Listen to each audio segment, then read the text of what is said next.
Hello, Chris. Hello, Joachim. We Hi. meet again, this time to ruminate on Luke 18 in the light of this sermon that has recently come out on, what was the title again? Can the rich go to heaven? Can the rich go to heaven? There's much more to it, of course. And Chris, the first paragraph raises already a number of questions, right? We were talking about it, and there could be a misunderstanding here. The question is not whether the city can be other than corrupt. The question is if man must remain corrupt in a corrupt city. There is no indication, in fact, in the discussion there in Luke that the city in 2022 AD will become just, will no longer be corrupt. There is no indication. The question is if man in that city, so imagine Sodom and Gomorrah, must he, but if it's not that bad anyway, must we remain? In fact, it goes further because it's really the judge, must the judge be, and I mean, be remain corrupt in a corrupt city? Yeah. Right. I mean, he could always say, look around me, it's all corruption, so I'll be corrupt too. Well, people come to power in corrupt ways. Well, what is corruption? Yeah, I mean, yes? The context would answer for that. The coming into power through corrupt ways would be a feature of course, a city that is self-corrupt. Yeah. Well, what is corruption? I mean, I recall when I was in graduate school many a moon ago, and I spoke to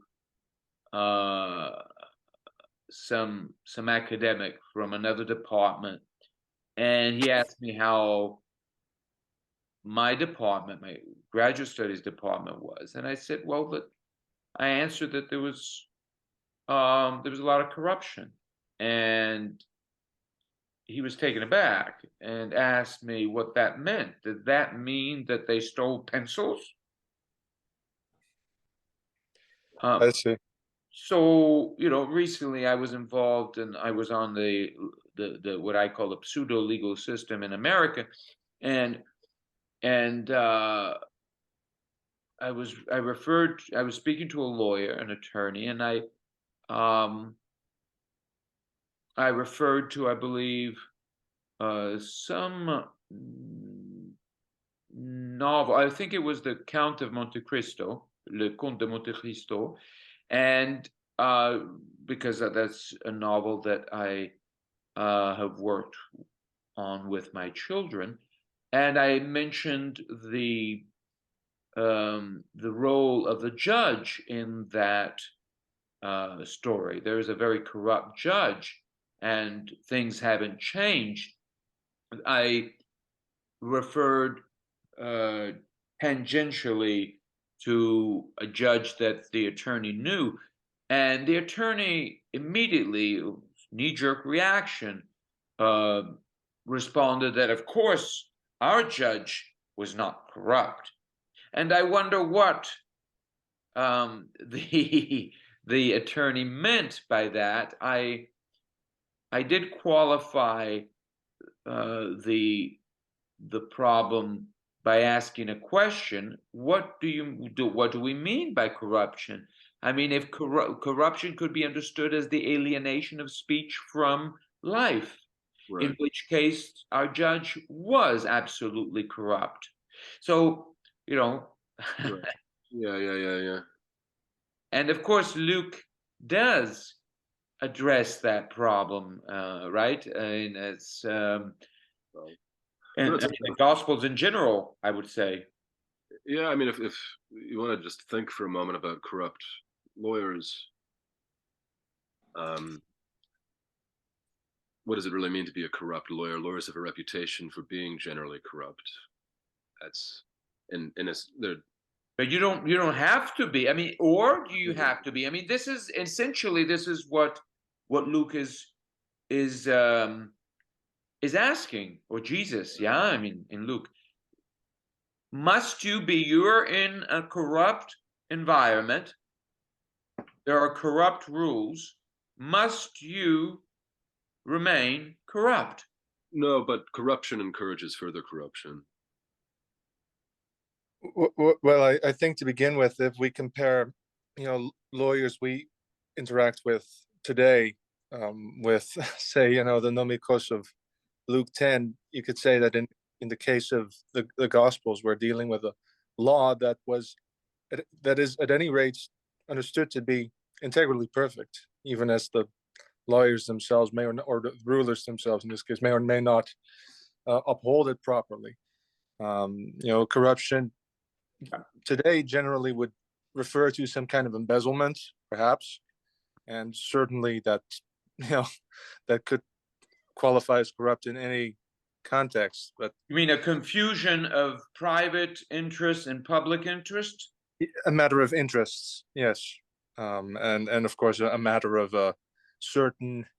Yes, I think that's the right way of putting it. We generally would think of some interplay between a CEO and a politician, or if insofar we could even conceive of a difference these days. There's- We don't. you could have corruption at a McDonald's. Yeah, I mean, there's favoritism shown. stealing pens. Why Or not? anywhere. There's corruption in all places. There are forms of corruption everywhere. But We it's are less. corrupt. It's Right. but then the integral state of the law as we conceive it is some sort of interplay between public and private interests. I think is what Marco's saying. Yeah. Where, of course, in the case of Luke, we can go a lot further. And, so whether a lawyer is a sleazy guy of his own nature is, we have. A lawyer doesn't have to lie and be sleazy to get ahead. You can look at the example of Saint Sir Thomas More, Or Cicero? or Cicero. But these are different. Obviously, this is They were what does it mean? punished for that, of course. What's that? They were punished for that. They were Punished. Yeah, well, they did get paid for it. That's for sure. But you can see how they didn't need to resort to corrupt ways to get ahead. They were Well, eminently just men and succeeded because of their virtue.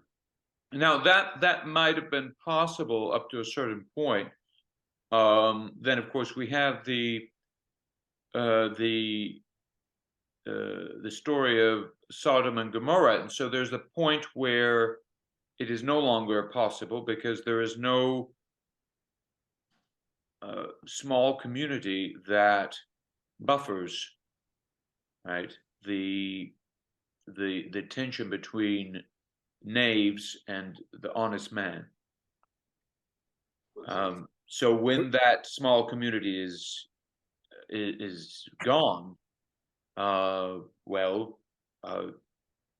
you just have to leave or die. Yeah, when the honest man is alone, you mean? I am. I mean, okay, Jesus without disciples is dead meat. So, throw Jesus to the crowd, and you see the image very striking. It just doesn't work. It doesn't work. You need a buffer.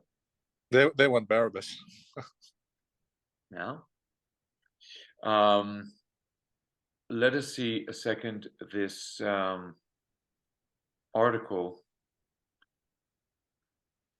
In Jesus's parable about a widow seeking justice vis-a-vis her adversary.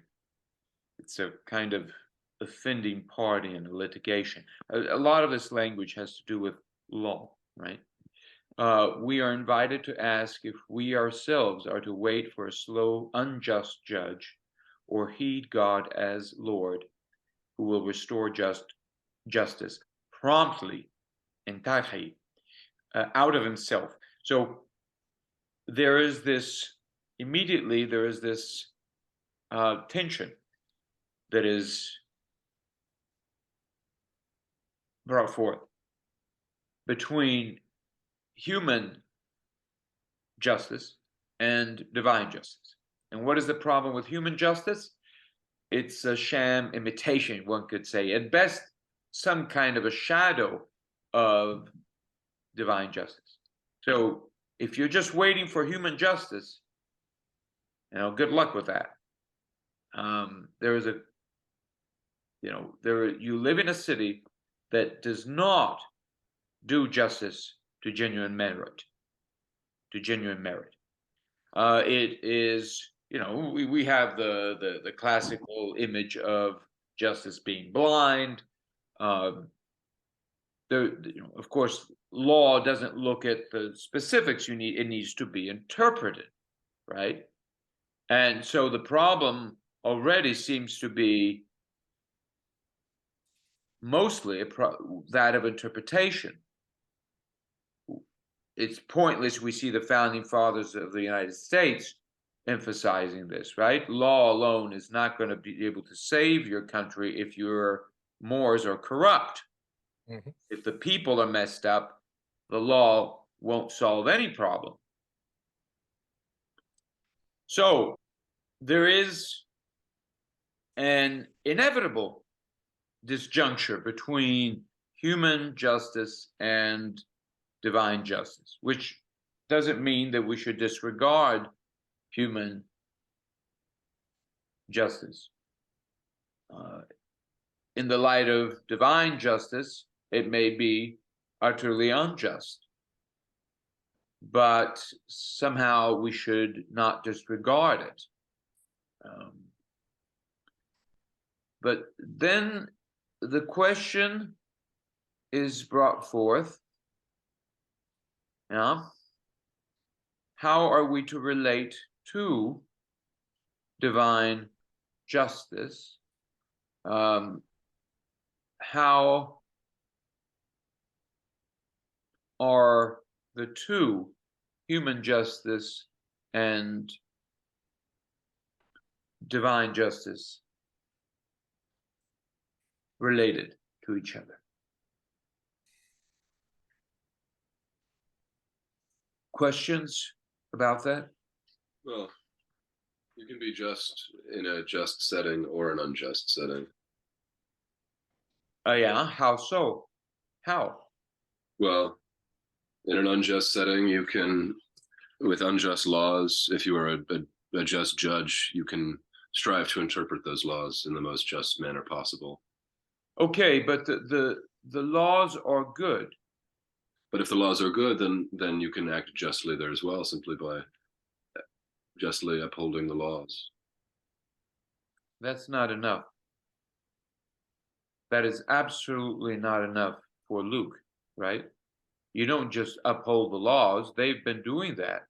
That's not the problem. Well, the problem is that, there is a city, and it will take far too long for the judge to, this is the first parable of the widow, right? To render justice to the widow. Yeah. So that means God has abandoned her? Well, no. Well, what about Luke? What is the argument there? Well, the woman continues to plead her case, to petition on her own behalf, and eventually the judge hears her because he wants to shut her up. Right. And the Lord says, hear his verdict. And so, likewise, there is an activity that we are responsible for. We are implored to be like that woman.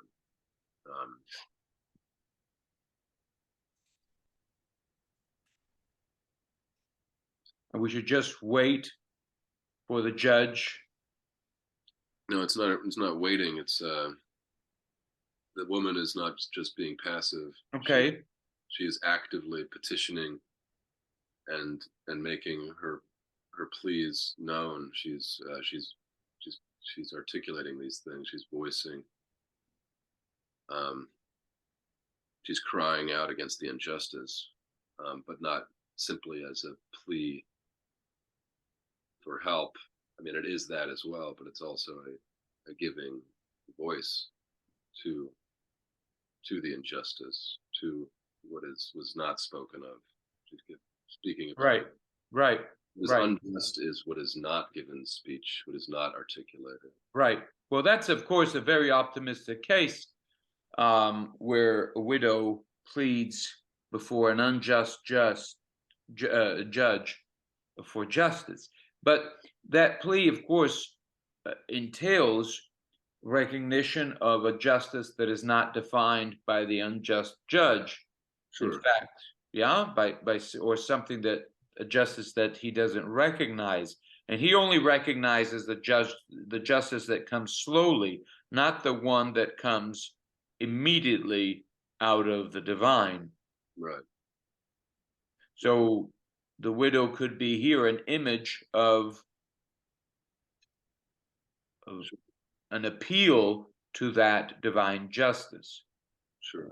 So in order to, I mean, we should not misunderstand Luke as promoting, what do they call it?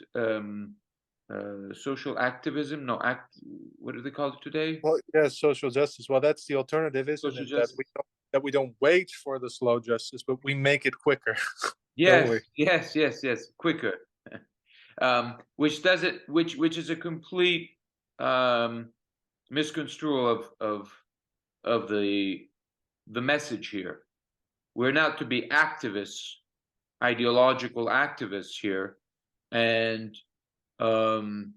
assume that my interest is to be defended in the face of the interests of the powerful, the authorities. So there you end up with, of course, the phenomena such as that of identity politics, right? Where it's my interest against your interest, and you're on top and I'm on the bottom, and I'm the people, and then we're enraged, and we're going to fight to impose our interest over yours, you tyrant. And the more allies you have, the quicker the justice comes. Mm. Yeah, well, and whatever it takes, burn riots and so forth, burn. This is nothing. There's nothing at all to do with this. The alternatives are human justice, divine justice. So you appeal to divine justice, to understand human justice. You can also have an exchange of terms. You appeal to divine providence to better understand human providence. So you can say that divine providence is the context, the proper context of human providence, and so that God can use evil to do good. Man can use the city in the interests of man, of God. God can use the city. God can use the city in the interest of man. But how does God use the city? Well, God is so immediate in his actions that he's already passed when we look at it. Right? So immediate, it comes out of himself, the justice of God, right? So he is somehow making use of the corrupt judge, inevitably almost corrupt judge, because he's relying insofar as he is a judge. Now, the judge could be a philosopher, it could be it could be Luke, but it's very unlikely that Luke, Jesus, or Socrates be elected, judged by whom? To be the judge, right? It's very unlikely. I mean, you have the assumption there is that you have a crowd of unjust people who have to select a judge. What kind of a judge are they going to select? And so far that even applies. Well, because they have been blinded, they've blinded themselves, they've fallen into a condition of blindness to the immediacy of divine justice. So you cannot adequately understand human justice if not in the light of divine justice. If you try to, then you end up with dire corruption, the obscuring of the nature of human action, of human conduct, of human justice, of human life.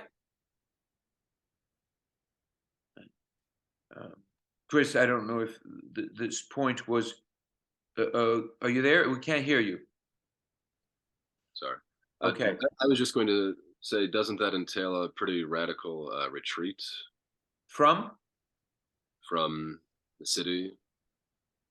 Yeah, well, while you were gone, the point was stressed that Luke is not calling us to become activists.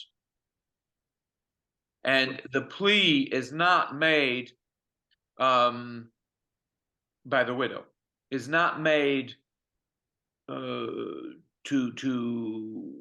conformity with the expectations and demands of our contemporary ideologies.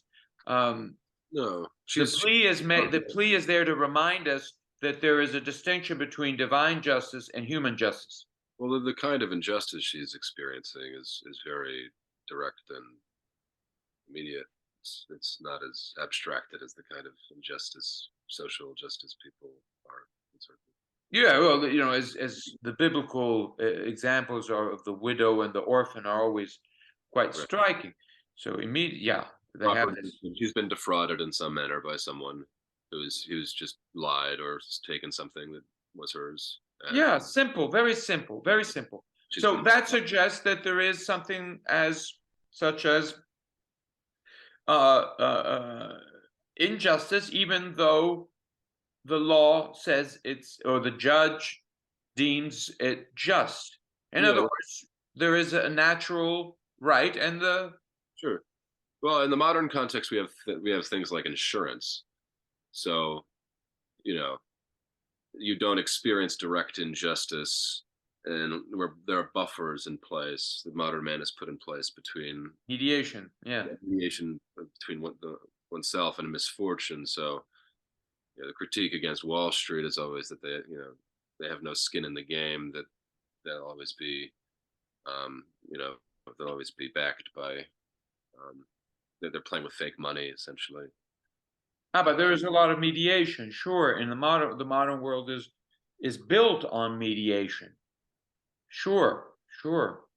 And empty talk alienated from life, and life alienated from words. It alienates us from the experience of misfortune, though, in the case of the widow. Yeah. Well, that experience in a natural setting points to this disjuncture, right? Mm-hmm. Even if the system says it's good, even if everyone says it's right, the widow is out there, and you can't cancel her. The widow is out there. Cancel the widow. And she cancel the widows, and she has it in her bones there's something wrong. It's very primal.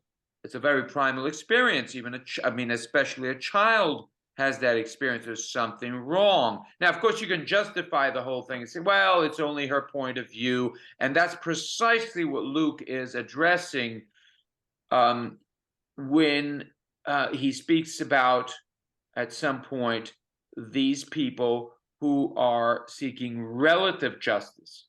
Right. My point of view, you see, Right. God's justice is absolute. It's not from his point of view. Right. And that is how we are to understand these points of view in the light of what is just in itself. Right. Right. We are to reject relative justice. Yeah. Relative justice, let's get there, let's work towards justice, that kind of situation. Yeah. And one thing that is this shatters the expectations, the aspirations of modern man. We're not walking in the direction of a just society. Right. Sorry. Right. It's just You're saying the widow and the protagonist can't just haggle it out? Say that again, please. You're saying the woman and her adversary can't just haggle it out? Maybe meet halfway, or maybe something new will happen. They can sublate the whole thing. Yeah. Towards the establishment of a just society. Let's all agree that it's convenient for all of us. Let's in fact draw a Cartesian chart where we can all see what our common interests are. Yeah. And give and take, a little compromise here, a little compromise there, and we can all agree together that we could let the win, and then later we'll tax him a little extra, maybe, or we'll tax the widow extra. I mean, depending on. Right. We can have a little riot to move the things in the right direction, and then the elite can, throw in a little inflation right there to make up for the losses. So, and let's make up another little war, and that'll bring in some. We'll just bus all the widows to Kamala Harris's house in D.C. I'm sure she has plenty of space to invite them. The orphans will have to go, I don't know, somewhere else, but unless they cancel them first, of course. Yeah, the orphans can go in the cartels there. The orphans will bring to Mexico, and the boys. That's right. We can traffic those easily. Young warriors look tatted up. That's it. And therefore, we have established the city of justice. Well, there is an expression from Saint Augustine. There's the city of God. The city of God, we could see as a metaphor. Well, I should say, a euphemism for a ghetto.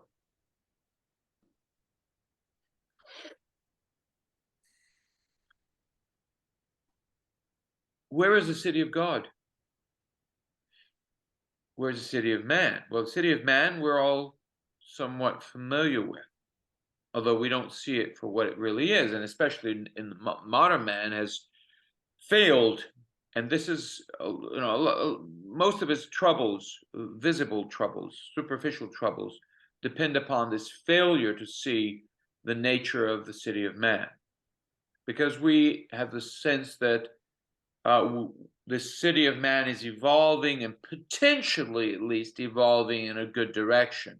Potentially we can narrow the gap between reward and merit. Potentially. Yeah. So we can, if we just work all together, we'll make it. Yeah. At least we're getting close. We can, a little bit. But in Luke, you see none of that. And the use of Luke to substantiate the contemporary, the modern view of the city of man is pathetic. Luke has no patience for that kind of talk. He is undermining it altogether by going from the corrupt human condition to understanding it in the context of divine intervention.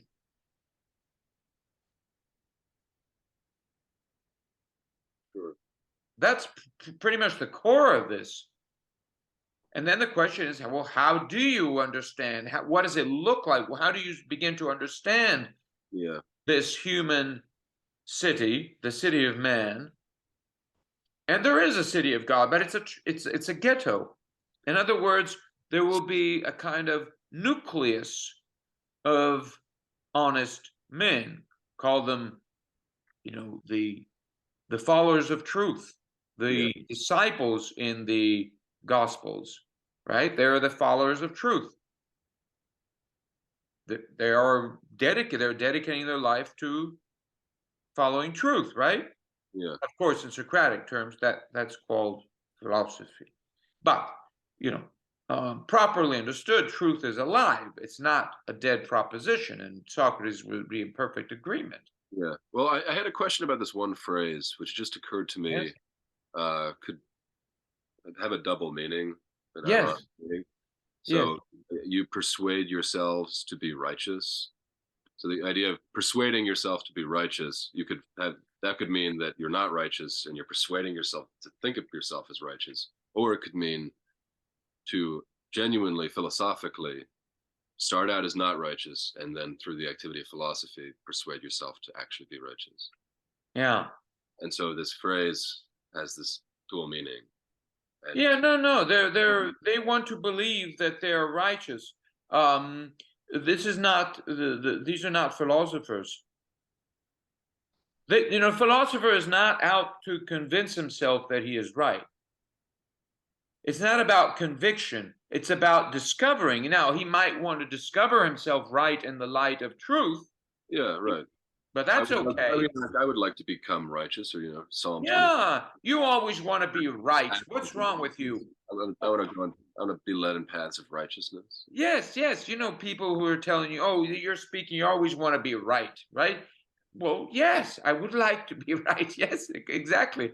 But it's not that I just want to convince myself that I am right, and Right. cover it up. I just want to be in the right. And so I'm working things out. Those two things can be misconstrued by people all the time. Yes, there is a vulgarizing of philosophy, of course. So for the philosophers always want to be right because they're speaking about right. Well, Right. That's why no. Jordan Peterson now is sort of more a subject of mockery than he was, because there is a sense in which he is trying to be right. He's trying to win. That is a very shady area because he is invoking the Kantian as ifs hypotheses and saying, well, I want to, I need God, right? Yeah. To redefine myself and to be just.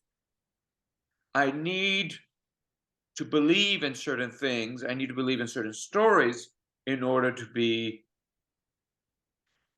well, To think of himself as to be where I am.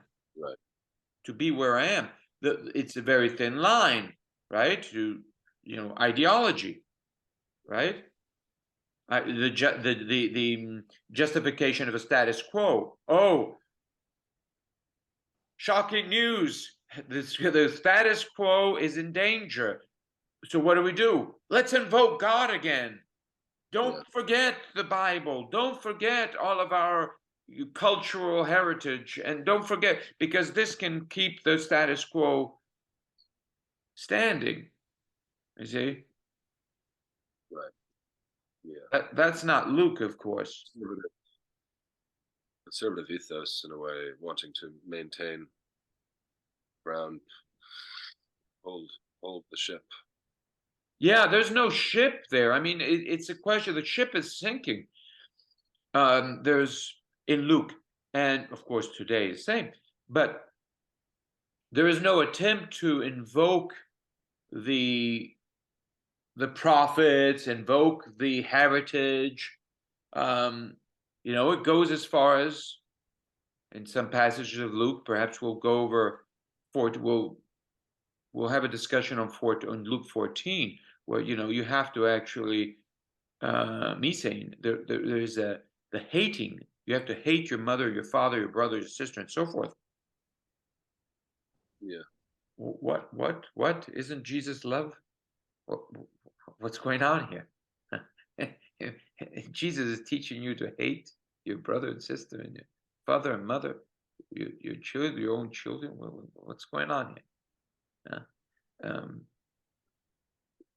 So there are, you could say that there are passages in Luke that are unsettling for modern expectations. They just make it extremely difficult for us to fit the text Luke in our paradigm. Yes? Some mention here at the end of Luke 18 where how Christ responds here to. Yes? What about it?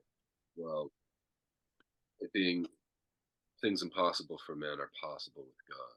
So, yes. So it'd be very easy to first read this camel through the eye of the needle as saying it's strictly impossible. But in fact, as large as a camel is, and as tiny as a hole in a needle is, things impossible for men are possible. Right. You call it, you say it's very austere. Yes, it is. It's a very austere response by Jesus to the situation, which I remember hearing this in church as a child, and always wondered. Yes. Yeah. And what does, of course, superficially, that's valid. It's the striking image, right? This camel going through this. Christ does not condemn this man, the unjust man. Or no, if God can make good use of him.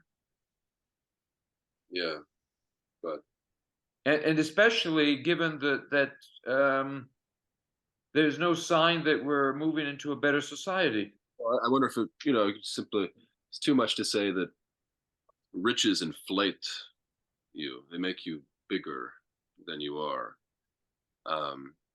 like a camel. There are some people who, when they walk into a room, it's like a camel has walked into a room, or like a whole building has walked into. Well, like a camel who's drank a bunch of water. Yeah. Okay, but then, all right, riches, kremata, are not bad in themselves. But the point that Luke is known for is that we should give away everything we have, right? We should share it. Again, like the Good Samaritan. Yeah. Right. We should share everything. And is that what he is saying? And what? And notice that Jesus is sharing the rich man, the judge's attitude. They have the same attitude. They regret that he is not able to share. The rich man regrets it. He would like to share, but he's got all these riches and a moderate amount of money, and so what's the point? What can you do? Give out his money to everyone? That's crazy. Right. That's crazy. What kind of rich man would give out or dish out all his money and throw it out of the window? And it's not as if you had a circle of angels down there in the backyard waiting just nonchalantly and dispassionately for some coins to come along and seeing in them a mirror of God. And I don't know. So what is the problem there? Did you understand that point, that problem in Luke? That there's a tension there, and that sentiment is shared, that the rich young man and Jesus are sharing the same regret, the same sorrow at the situation. Well, what you in fact see it happen in the subsequent chapter. See it happen. Jesus goes to Jericho. He visits the head of the tax collectors, and he is reported to have done this very thing. He's given, I think, half, wasn't it half of his possessions to the poor? No, but you have to give everything. Yes, and the other half, he's probably spent. The other thing he said, paying back what he owes with interest. That was Right. that. Okay. Yeah, but that's Jesus, you're saying? No, that's Zacchaeus. Oh, That- okay. Yes. So there is a rich ruler who in fact does do that. Yeah, but So what's the difference between the two fellows?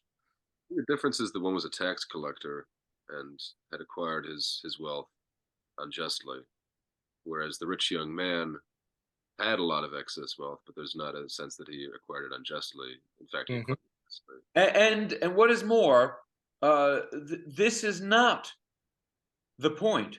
Money is not the point of Jesus's call to share.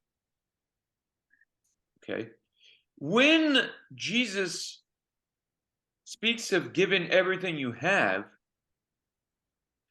the referent of everything you have is the law.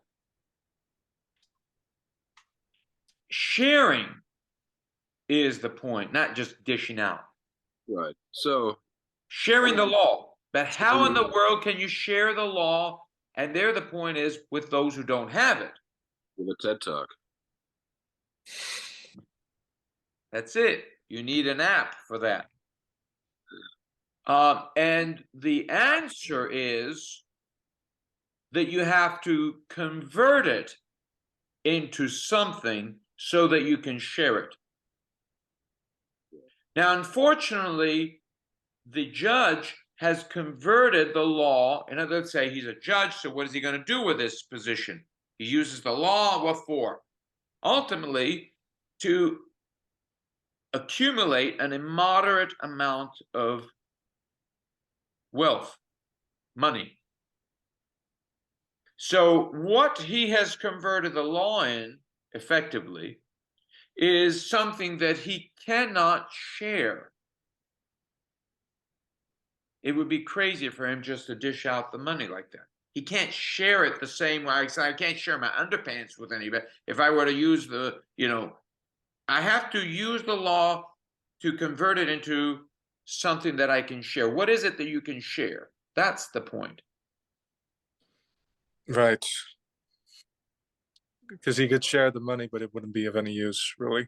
It would be well, but it's at the most it would be a slow kind of justice, shall we say. Yeah, it would. It regretfully, and what does that mean? That he regrets, he is anguished by the fact. And even if he did, would that solve the problem? No, he knows that it wouldn't solve the problem, right? It wouldn't. Why couldn't he be a benefactor of the arts or build? That comes closer. That comes closer. Because he's affording something that can be shared, possibly, if it's. He's working in that case in that direction. What is it that can be shared is the key here. Well, it would be the spirit of the law rather than the outcome or the money to support those who are worth supporting in an organized fashion rather than just giving out money willy-nilly. Well, this made it regretfully exceedingly difficult for him, and I'm reading from the article, to convert, because the key here is he has to convert it. It's as if I were to convert euros into dollars, right? But instead of being a currency, it has to be a currency of an altogether different order, right? So he has to convert what he had into something he could share. Indeed, the chief shares. He's the chief, right? Shares Jesus' sorrowful regret or anguish before the former's incapacity to fulfill the necessary condition to access eternal life. For indeed the chief had asked, what is it that I can do to gain eternal life? Well, imagine this chief, judge, whatnot. And he says, well, how can I justify myself? Well, in principle, I'm a man of justice, right? So, how do I live justly? He says, well, I do the work of the law. That's great. And what do you do with that? Well, I accumulate a lot of money. And now what? Now I'm stuck. I don't know. That doesn't seem to get me any closer to eternal life, you see. I've done the law bidding, and I did what the law told me to do. And in the course of that, I've also accumulated a lot of money. You see a lot of this big phenomenon in the United States, very, very widespread, right? People say, I want to be successful. I don't want to be successful for its own sake, but God is, when I go to church, and I pray to God, and He helps me and supports me become a very successful businessman. That's great. Now, what do you do with that? Well, what does the law require of the judge? Question's been asked, hasn't it? Yeah, go back to eternal justice, to divine justice, and read human justice in the light of divine justice. And of course, one could refer back to Luke 10. Well, so you are ascending from the human to the divine. But how? How, he says. How am I to do this? He says, well, you have to convert your currency. What's the currency? Law, not the money. I see. By the time you have converted the law into money, it's too late. You're screwed. Regretfully. And he can't go back to being a child, which would be what they're there, I guess, to.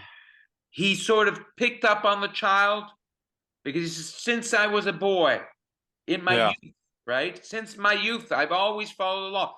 Good boy, Pinocchio. Good boy. But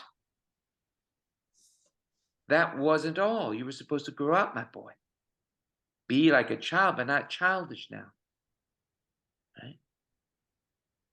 So not just hold on to it, but convert it. What do you convert the law in? Money? Business? Industry? No. No.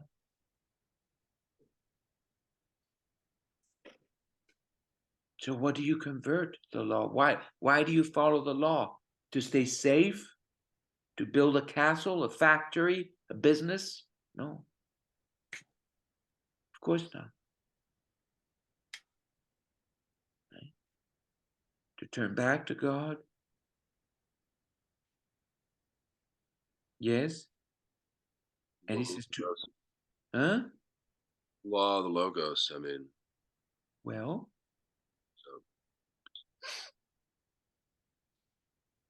to convert the law. having abandoned or betrayed our common mandate, the rich chief of Luke 18 could hardly put his riches to good use or place them in the interests of law or of a republic helping children cultivate the life of the mind. Jesus has spoken of children who follow him and of those who don't allow them to follow him, he, the living truth. So all of these stories are linked together, right? These images, we should read them as helping us understand the whole picture, the whole message. what do these children have to do with the story of the children? Right, it has to do with the other stories. So we are to use the law, yes, to convert it into something. Into what? Into the pursuit of truth. Right, and the children are part of that pursuit. The pursuit, because they, I mean, truth that is, right? What do the children do? They receive the gift. They're welcoming the gift. They open their... They're the human correlative to the immediacy of divine justice. Yes. Because it's natural to them to go to where they want to go, which is Jesus in this case. Well, you know, children only look at the present. No. The present, maintenant, in French, maintenant, that which you hold in the hand is the present. And the children, you know, you can give them promises, empty words. But Very impatient. Yes. But they're looking at their toy. That's what they have, maintenant, in the hand.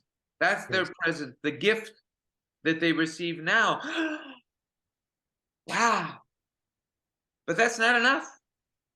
Because the guy kept holding on to that.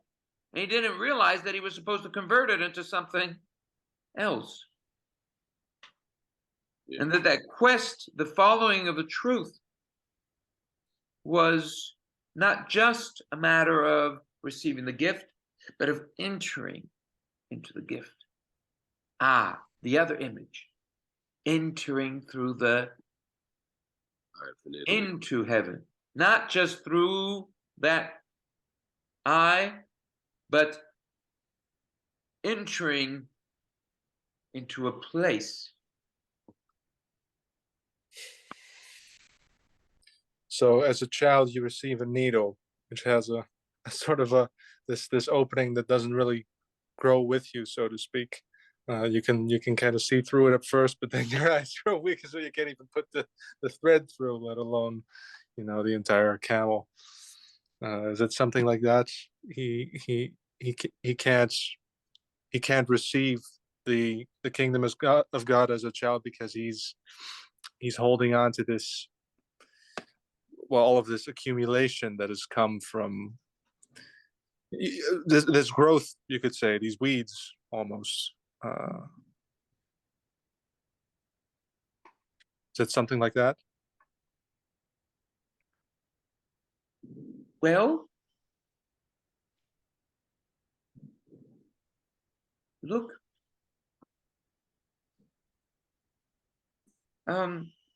What do we need to do to enter into the kingdom of God? The kingdom of the heavens. Well, the question is answered in different. It's raised by different people when it's answered in different ways. Yeah, but what is Luke telling us here? Yes. Or Jesus here? Sell everything, give it to the poor, and follow me. Yeah, but okay, follow me. So give everything, meaning those, not just to the poor, the destitute. To the destitute. But here it's a metaphor. I mean, we would need to understand that as a metaphor. Yes. Because in the context, in the specific context here, is what does this guy have? He has the law. Yeah. He has to give the law, but how can he give the law if he is already converted into money? He has to convert it into something that allows him to give the law to everyone, to the destitute, those who don't have money. Remember, the Gospels are written for those who don't have the law, but Jesus is addressing those who have the law. Yes. Jews. So, you know, it's written in Greek, yeah? Yeah. So, you know, to draw from that well, so to speak, for the little woman who's waiting there. Yes, yes. So how do you get through the hole? Yeah. The tremata, which is in some respect, you could also see a kind of a pun with chremata. Chremata is the riches. Tremata is the hole. Right? Yeah. what we call the head, the eye, the needle, the head of the needle. Well, it's the hole. How do you get through that hole? It's not enough to go through it. You have to enter it. Can you enter a hole? Is a hole a kind of place where you can abide? If you can empty yourself, then perhaps you can be emptied of your corrupt desires for excess wealth, or among other things. Remember the saying, right? Truth is the life, the way. Yeah. Yeah, the way and the truth. Yeah. Yeah, if we can. And the door. Yes? The door. The door is not only a door. We must relinquish. Well, consider there's a short story by Kafka on the waiting at the door of the law, right? Mm-hmm. Waiting there. And there's door after door after door. Well, wait for it to open and wait for it to open, and then when it finally does, he finds out that there were doors beyond doors beyond doors. Well, he's only at the first gate, and well, now the door is going to shut. Right. Well, never having gone through. But there is something to that image that is redeemable. Yeah. This door is not just a door, but it's a path. It's a way. And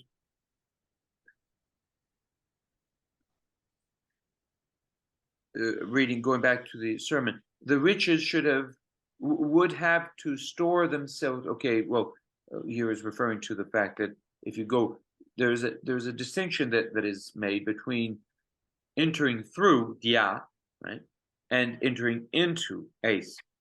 Yeah. The first is ridiculous, right? But it would be possible if the door were the way, which is God's way. Remember what is possible for God? Yeah. And so who is able to be saved is the question that Jesus is asked by bystanders. Who has the power to rescue the rich and the nation based on riches from evil? Who could deliver an exceedingly corrupt nation from its condition? And then he says, well, it's possible for God. In other words, it's already done. It's done before you even begin going down the slow path. Yeah. God is making use of human corruption, of the corrupt city. For what? What's the point of the corrupt city then? What do we need a corrupt city for? What's the alternative anyway? What do we need a corrupt city for? What do we need a corrupt city for? That's the only city we can, especially if that's the only city we can ever have in this world. Well, what's the alternative? Well, we can't be like the guy in the desert.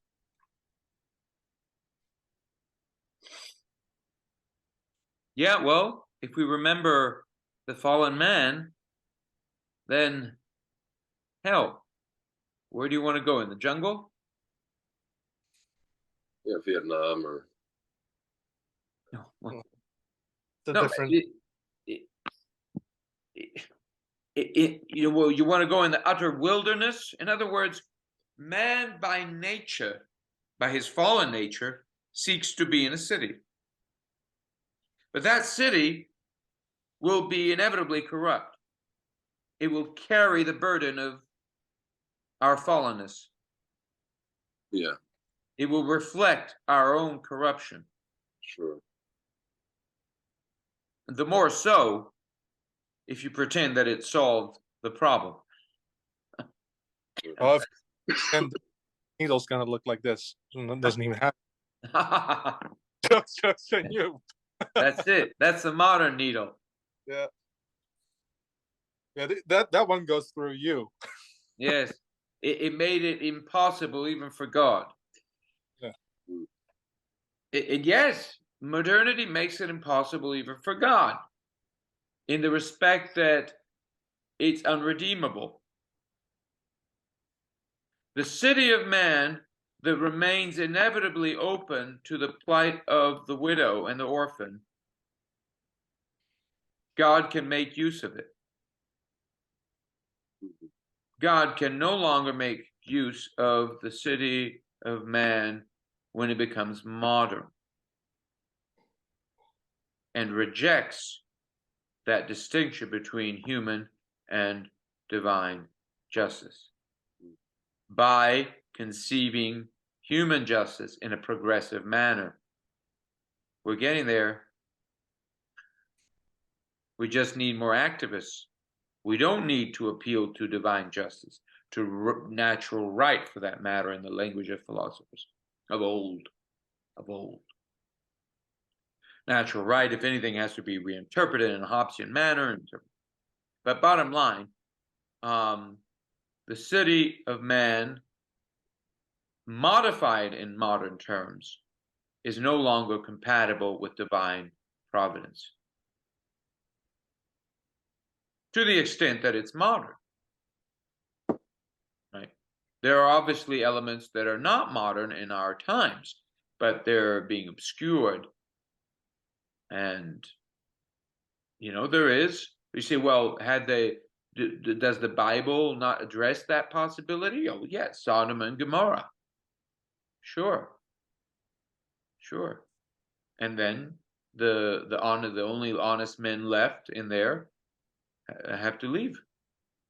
Now, who are those honest men? Of course, they're the men who have converted, who have converted, meaning understood the law as an opportunity for the pursuit of truth. You say, well, what should the rich judge do? Well, in a very simple-minded, pedestrian sense.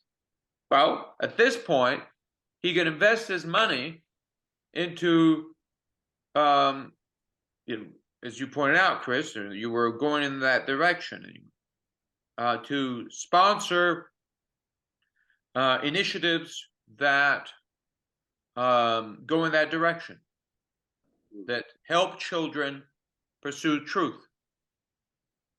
Okay. Yeah. Now, So you would have to support Socrates. Sure. Now, where do we find something like that?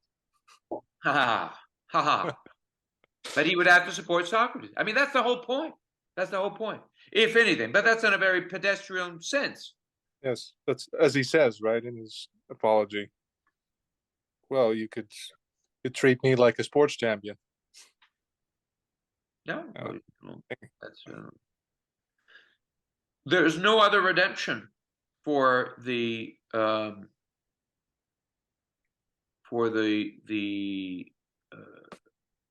chief who has converted law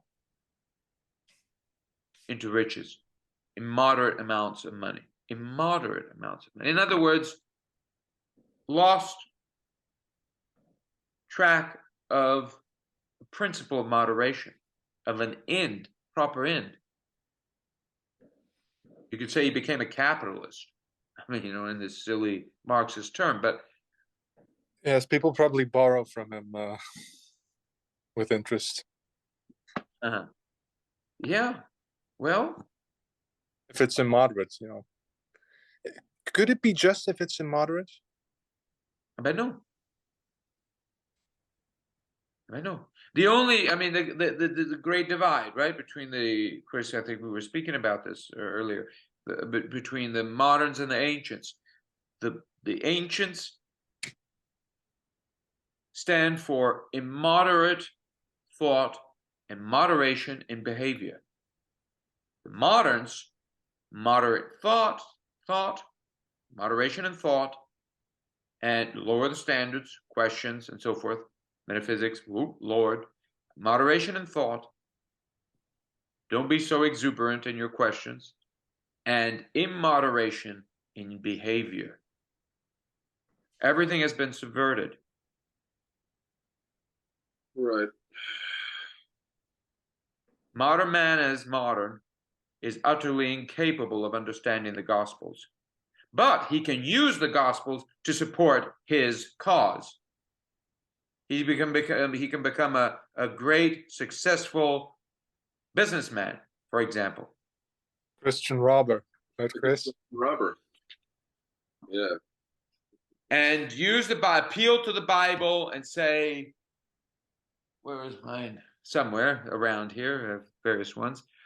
And yeah, I mean, robbing a bank, for instance, is not normally very Christian, but if you do it in a Christian manner, it becomes quite Christian. Yeah. And you can be filled with the charisma. Yeah, Christian charisma, and like spread, maybe drop a few Bible verses when you're talking to the teller and she's giving you the money. It's better to have all shall be good. Give, share, I would give everything. Give. I'm poor. I am poor. Go and do likewise. You are helping a great cause. I hope you know that, a great Christian cause. It's giving me money to do with whatever I want, so that you can emulate me, and the Christian robbery can spread. And yes. And the sun will never set on Christian robbery. Yeah. This is what we're faced with here. So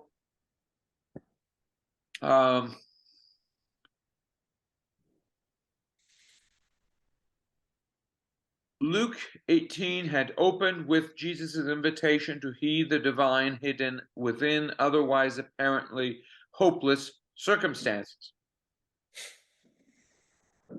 By the time you reach verse 27, you see that Jesus' early call not to give in to ugly or evil circumstances by praying,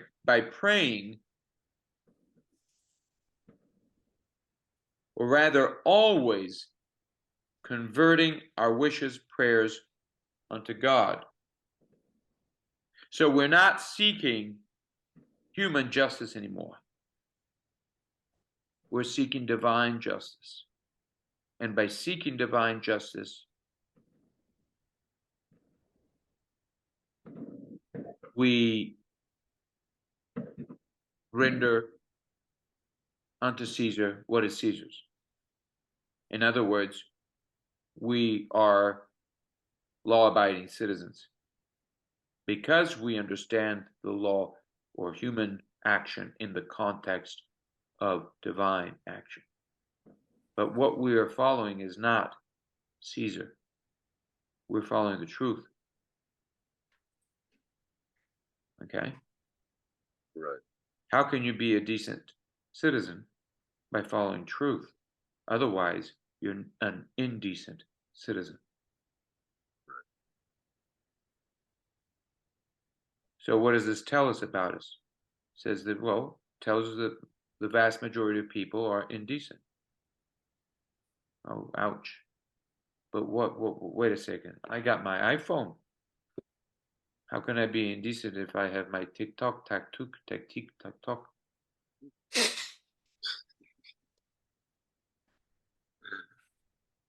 Yeah.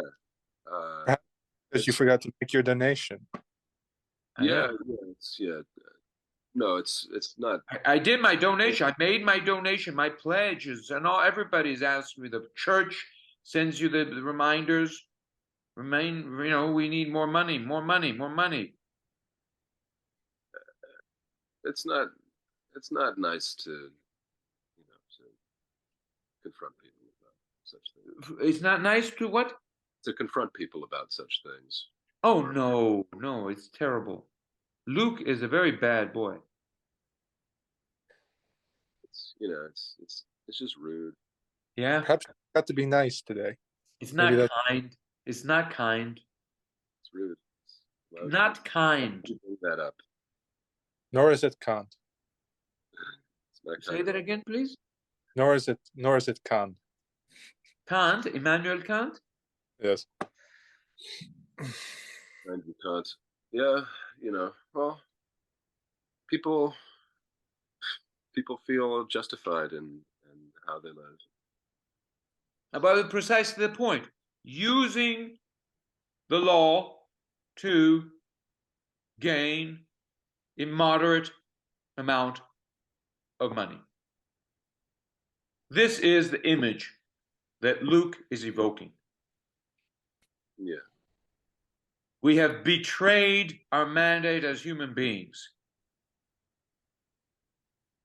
We are doomed.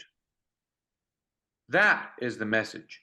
Not, oh, charity, give out more money to the poor and then you'll get closer to heaven. Right. No. No. Right. Yeah, it's The more of a- divine we are to, punch, yes? really. More of a gut punch, really. Huh. I was going to read the last sentence. The divine we are to turn to is immediately present to us as human beings, grounding our common mandate to return all powers to a heavenly setting. In other words, to understand ourselves, the human, in a divine context. The kingdom of entering the divine setting. He says, enter the divine setting, the kingdom of heaven. Right? Enter the divine setting. Okay? Or in the fatherland, in which our own power is restored in the beginning, in Ache, right? Without exposing us to disappointment. In other words, we won't lose our power as, heck, this chief is worried about his losing what he has. He is converted. He's been a law-abiding citizen. What has he achieved in life? Riches? A moderate amount of riches. Great amount. Mountains of money. Okay. What's his problem then? He's afraid of losing it. He hasn't solved the problem. He's accumulated all this stuff, and now what? What am I going to do with it? Heck. Throw a huge party, man. I don't. What am I going to do? Host a huge, A big ball. Yes. Build a pyramid. People to compete to the death for prizes. Well, I could build a pyramid. Yeah, and build an enormous tomb. And you know what they found? To death for your own entertainment for prizes. Right. Well, you know what they found? These the Egyptian what is it? Mummy sarcophagus, right? And they said, well, maybe if I get myself one of these, I'll be set in eternity, right? I have this image that, my goodness, will they ban this video for this? But this is archaeology, right? Right. Yeah, right. Yeah. Right. This is what they found. It's like, yeah, it's quite a statement. You won't lose it. Pretty powerful statement about my ability to stay for all eternity. That's right. Yeah. I mean, I got all this money. What the hell? I'm gonna, keep my prowess. The madman. Yeah. Forever. The madman. Those pharaohs really were pretty pretty mad lads. Those pharaohs. What happened? What? What happened? It happened? I'm just asking myself, how could have things gone that way where you end up with a guy, burying himself like that? Just, It's also he's on top of his game. He's on top of his game. He's I guess so, but Knows it's what he wants. it's so we ask the question, what do you do with all that money? You build Yes. a grave. You build a grave. Well, it's a monument to the glory of the human city. Okay, but then you have this. And of course, there are gods, so yeah. I know it's a strong statement. Imagine you're bigger an Egyptian, you walk by and see that tomb. You got it. It's the eternity of the might of the pharaoh. It remains alive. Might is right. Well, Right. I mean, okay, but look, Luke is again. He is not saying don't be a good citizen. He's just telling us what it means to be a good citizen. Yeah. You accept that the city of man is necessarily corrupt. Does that mean that, however, that it's against nature? That's the point at the beginning, remember? And what's his answer? Is the city essentially unnatural or against nature?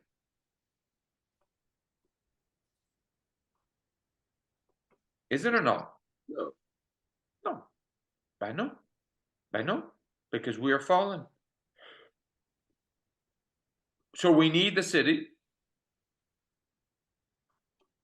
in that manner. To the extent that the city can be a place where we pursue truth. That's all. Because it's better than the jungle. Yeah. That's all. But the moment the city is not understood in those terms, but is understood as a place that we can embellish, a place that we can empower, where we can solve our problems. That's it. The obscuring of the city, the entering into the second cave, to speak in Straussian terms. Yes. No doubt a prelude to the third. Fourth. The third Adam. The third Adam, of course, is the cyborg. Yeah.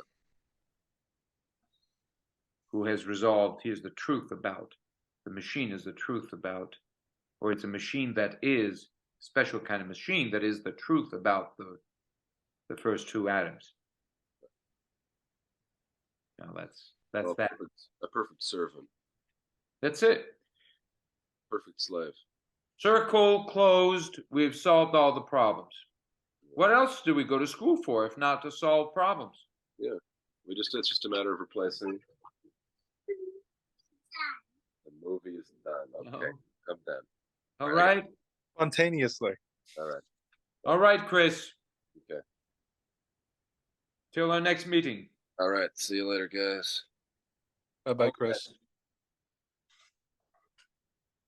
Joachim, do you still have a pressing question? Well, no, really. The things that I wanted to ask about are exactly what has been, the high point of our conversation. This matter of law and riches, and that I think has been discussed to satisfaction. Yeah.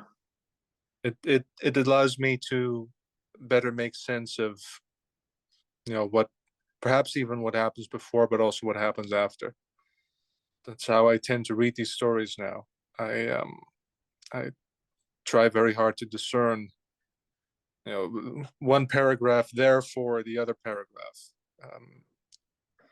It's not always obvious, but now we've covered this chapter, and it makes a great deal more sense now. Good. There is a statement, a short, concise sermon on Luke 14,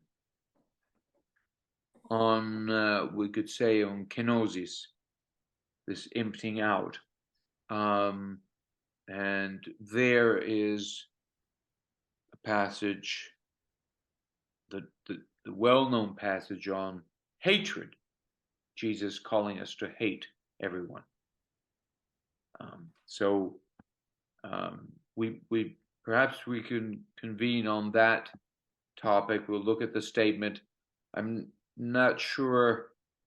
I have, it's very concise, so it won't be enough for a full-fledged article, but we might have the text up on the screen, and I might develop it into a full-fledged article. We'll see. We'll see how it goes. But for now, I think we've done some justice to Luke. We have. All right, my friend, we'll meet again. We shall. Namaste.